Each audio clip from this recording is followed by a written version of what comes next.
Welcome to stage 3 of the Critérium de Dauphiné. We have a group of 4 leaders here with under 35 kilometers to ride. It's Lucas Veninger, Diana Stephenson, Emil Meyer, and I believe the 4th rider is Virgil Lazarescu. And they're in a breakaway about a minute in front of this main peloton, who are almost entirely intact. A single rider has been dropped.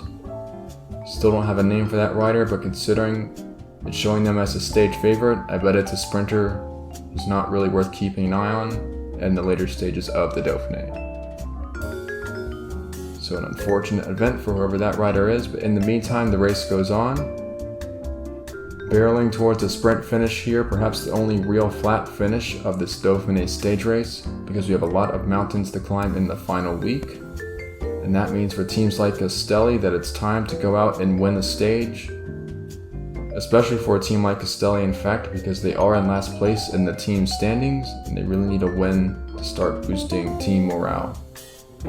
AlphaTauri are also very interested in this stage win. See Adrian Bernard in that green jersey pulling at the front of the peloton. So it's all about the sprinter Heinrich Kromer, who already won a stage in Tirreno Adriatico. A lot of different riders could win today because of the finale. It's an uphill sprint in the last kilometer, so the timing has to be perfect. So it takes that right instinct and of course need a lot of speed as well. In the meantime, this breakaway starting to attack each other. So we see more moves, Diana Stephenson this time, trying to drop her fellow breakaway companions. A long way from the finish still for a move like this, 20 kilometers to go, and Emil Meyer. He's a strong man on the flat, should be able to bring this one back. Lazarescu is going to help as well. So the 4 have rejoined. Except Lucas Veninger, I think. He's about had enough. There's been some climbs on the course today, and that's not really ideal for a big man like Lucas Veninger. But all this attacking and counter-attacking in the breakaway should be for naught because the peloton almost on terms. And most of that due to Adrian Bernard and Florent Haas, who's the big Dutchman sitting on his wheel. So Florent Haas comes through. He will finish the job and try and set things up for the team sprinter Davide Lagana. And we'll have to keep an eye on the yellow jersey today. That's Jeroen Leuyken, who won stage 1. He was 3rd place yesterday, so he defended his lead. Try and defend that for another stage today. Of course, stage 4 is an individual time trial, and I don't think Leuyken's going to keep it after that stage. But once you get yourself in the yellow jersey, you'll do anything to stay in it. And I think that's the plan for Jeroen Leuyken. There's the 10 kilometers to go banner. You see Subachak Sharativat figuring amongst the front of the field. He's a very, very fast sprinter. We'll see if it's him who's going to go for the win for Valnor, or it'll be Leuyken or even Sofiane Germoni. They do have options.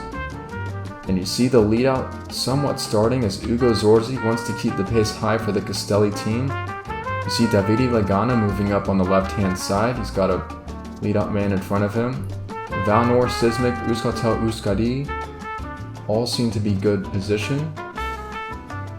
That's the 5Ks to go banner. A little bit of ups and downs and undulations until we turn left inside the last kilometer. Davide Lagana, he's in the hot seat. He's got a teammate leading him out. A number of riders here. I bet that's Miroslav Kostra and Subachak Sharativat right in his wheel. Robel Nagasi is there. I think that's Matsuota.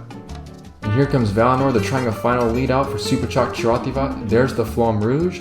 Sharativat will lead it from the front, but we're into the uphill section now. Sharativat fading Nagasi, trying to hit the front, but the Futura 4-star rider, it's Kitetsu. She's going to hold off the Euskaltel sprinter Wouters and take an enormous victory for Futura 4-star.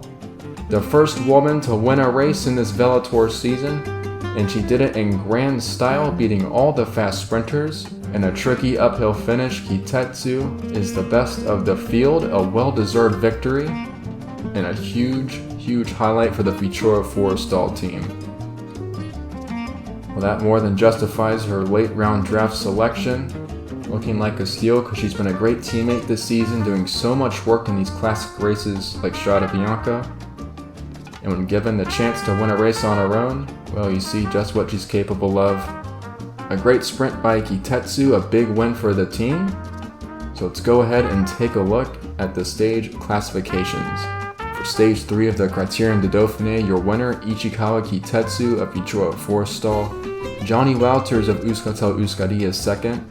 In third is Robel Nagasi of Doimel. Blaise Robillard 4th place. Heinrich Kromer 5th for AlphaTauri.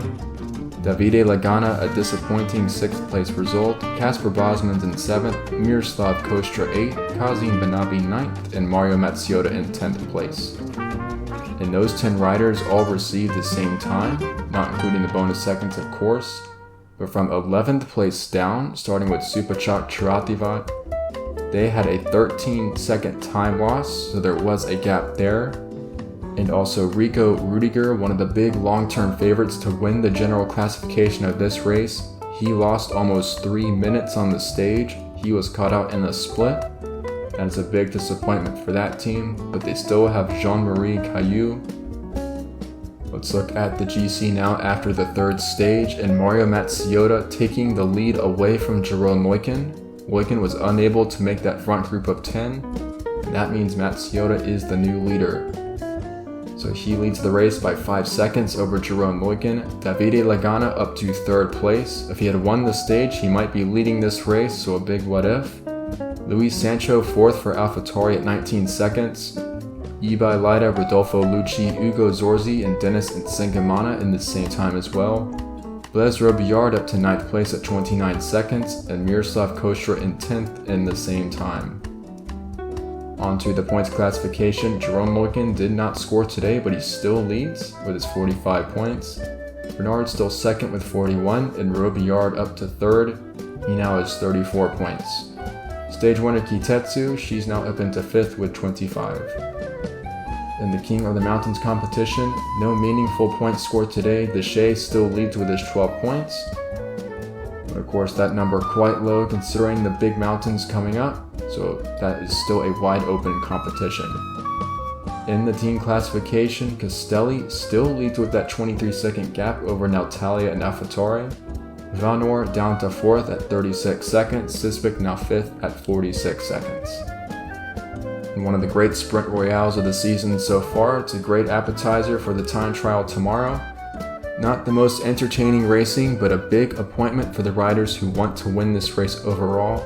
A fairly short course, but somewhat hilly, so the likes of Hippolyte Toutant and Yannick Verhova are sure to like that course, and we'll see a big shakeup in the general classification.